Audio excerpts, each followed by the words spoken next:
May tugid pa lang si Piggy. Ayun na. Baliktad na. Kuantaan. Alin to sa dua. Siga. Alakaw, siga yan.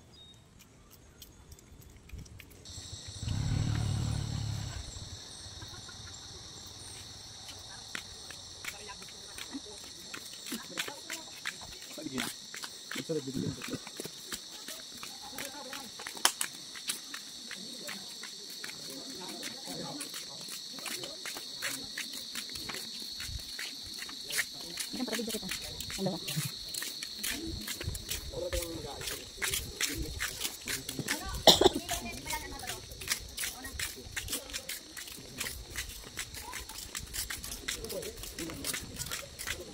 Mari.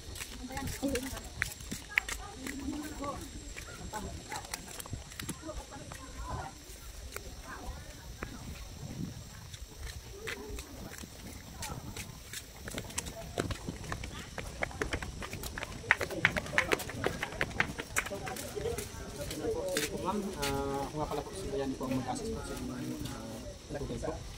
Bali sa niyan po, yan po sa Bulusan Lake. Sa mapa na po ini, yan po ang Bulusan Lake.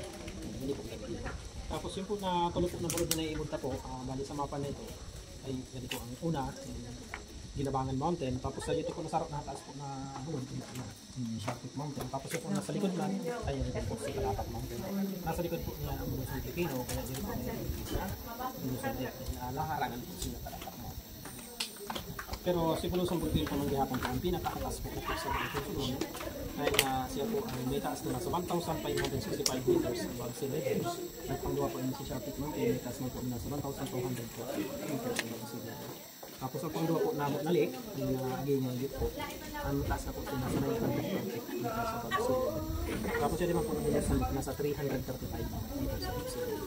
Kaya nasa taas na po siya doon. Ang dagat po nasa doon. Bali naman po na Aging Lake, ang nakabot lang po ang masakat po sa Bulusan Lake. Dili po talaga sa yung training po yan. Tapos dili po is camping site. Ganda man dyan magsulod ha?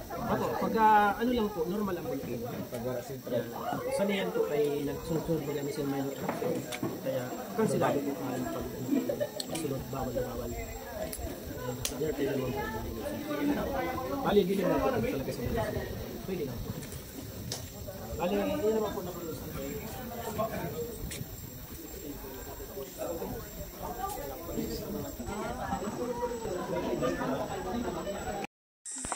Magkahadok mo pala dito. Balaw.